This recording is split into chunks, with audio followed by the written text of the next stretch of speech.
আসসালামু আলাইকুম রহমতুল্লাহ। সম্মানিত গাইস, আপনারা যারা কৃষি ক্ষেত খামার করে থাকেন তারা তো নিশ্চয়ই অবগত আছেন যে কৃষি ক্ষেতে সকালবেলার ইমেজটা কত সুন্দর লাগে। তো এটা আমাদের নর্থ বেঙ্গল কিংবা উত্তরবঙ্গেই শুধু নয় বা গ্রাম অঞ্চলেই নয়, আমি যেই জায়গায় বর্তমান অবস্থান করতেছি, দাঁড়িয়ে আছি, এটা একটা বিলের মধ্যে। কিন্তু চতুর্দিকে বিল, দেখুন এই বাড়িটা চতুর্দিকে পানি। তারপরেও যারা শ্রম দিতে পারে এই ঢাকা শহরে, কত জায়গার দাম বেশি, তারপরেও সুন্দরভাবে চতুর্দিকে ক্ষেত খামার করতেছেন আমার এক ভাই, আওয়াল ভাই। এই যে উনি কাটতেছেন শাক, এই শাকটা নাপা শাক, যেটা উত্তরবঙ্গের জনপ্রিয় একটি শাক। সমস্ত মানুষ উত্তরবঙ্গের চিনে না এমন কোনো মানুষ নেই, কিন্তু ঢাকা শহরে বিরল। তারপরেও আমাদের খুব কাছের মানুষ আউয়াল ভাই তার এই সবজি বাগানে খেতে আমাকে ইনভাইট করেছেন। আমি এসেছি, দেখতে পাচ্ছি আলহামদুলিল্লাহ চতুর্দিকে সব ধরনের সবজি। এখানে কলমি শাক, লাল শাক, নাপা শাক, কুমড়া, কদু, তারপরে পিঁয়াজ, বৈথা শাক, আমাদের এদিকে বথুয়া শাক বলে, আরও সব ধরনের মূলা, কপি, ফুলকপি, বাঁধাকপি, মরিচ। তো সব ধরনের চাষাবাদ তিনি করে থাকেন। আসলে উদ্যমী মানুষ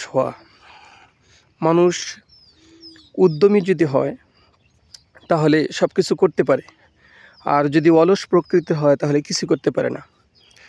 এখানে একটা জানার বিষয় হলো, তিনি ঢাকা শহরের মানুষ খুব আরামপ্রিয় হয়, কিন্তু তিনি দেখেন সাত সকালে কত সুন্দরভাবে শরীরকে ফিটনেসও হচ্ছে একদিক থেকে, অন্য দিক থেকে রিজিকের উপার্জনের জন্য তিনি কষ্ট করে যাচ্ছেন, শ্রম দিয়ে যাচ্ছেন। আল্লাহ তাআলা তার এই শ্রমে বরকত দান করুক।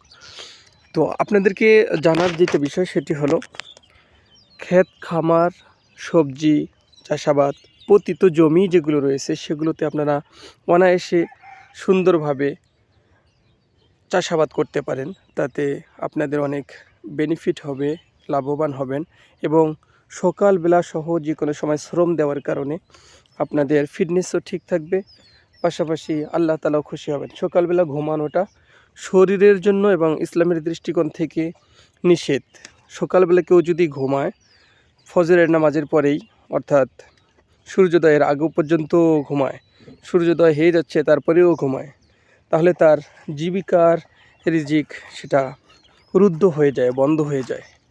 আমরা সকলেই সকাল সকাল উঠে ফজরের সালাত আদায় করে কাজকর্ম করে আবার দিনে যে কোনো সময় আমরা অনায়াসে আরামায়েশ করতে পারি।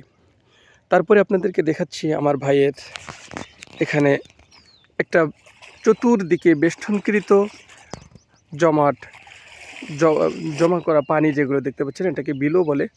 এখানে কিন্তু ভাইয়া মাছও চাষ করেন সুন্দরভাবে।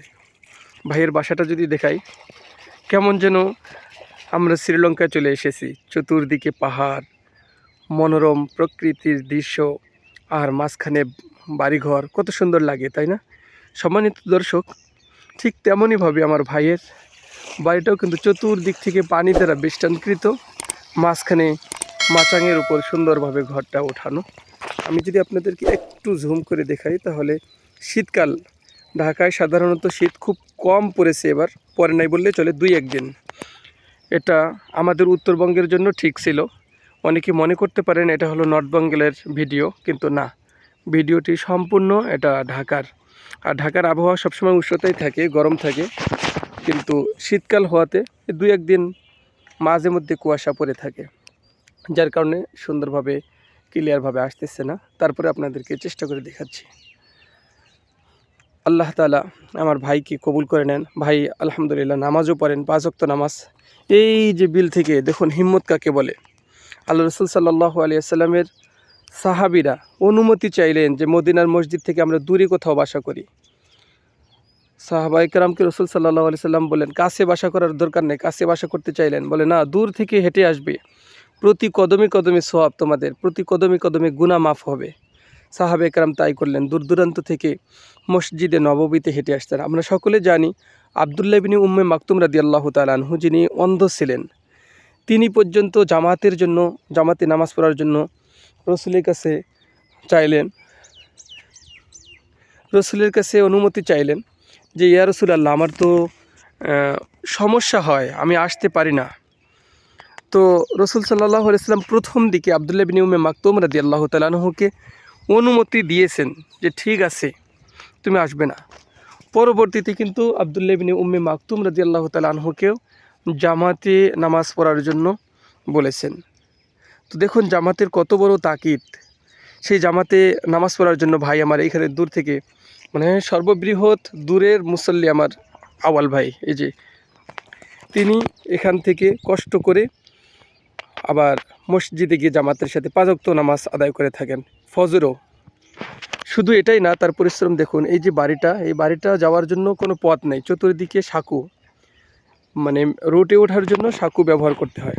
তারপরেও তিনি আল্লাহকে পাওয়ার জন্য এই বয়সে তিনি জামাতের সাথেই নামাজ আদায় করেন। তো তার থেকে এবং আবদুল্লাহ ইবনে উম্মে মাকতুম রাদিয়াল্লাহু তাআলা আনহু এবং সাহাবাদের থেকে আমাদের উদ্বুদ্ধ হওয়া উচিত যে না, অবশ্যই আমরা ঘুমে থাকার সময় না, আমাদের নামাজের সময় কমাস কম মসজিদে গিয়ে জামাতের সাথে সালাতটা আদায় করে নেওয়া, তারপরে দুনিয়ার সমস্ত কাজ আমরা করতে পারি। কিন্তু আমরা মূলত যেটা বুঝি, দুনিয়ার ক্ষেত্রে ঠিকঠাক, কিন্তু আখিরাতের ক্ষেত্রে টুকটাক করি। পরকালের আমাদের যে দীর্ঘ সময় যেখানে মরণ আছে, আর কোনো মরণ থাকবে না মৃত্যুর পরে, সেটা অনন্তকালের জন্য আমাদেরকে আবদ্ধ থাকতে হবে, সেখানের জন্য টুকটাক। কিন্তু দুনিয়ার জন্য সারা দিন রাত ঠিকঠাক। আল্লাহ তাআলা আমাদেরকে যেন এই সমস্ত বুঝ থেকে বের হয়ে আমাদের সুন্দরভাবে আল্লাহ তাআলার জন্য আখিরাতের পরকালের কাজগুলোকে সুগম করে জান্নাতের পথকে সহজ করে দেয়। এ বলে আজকে আমার ভিডিও শেষ করলাম।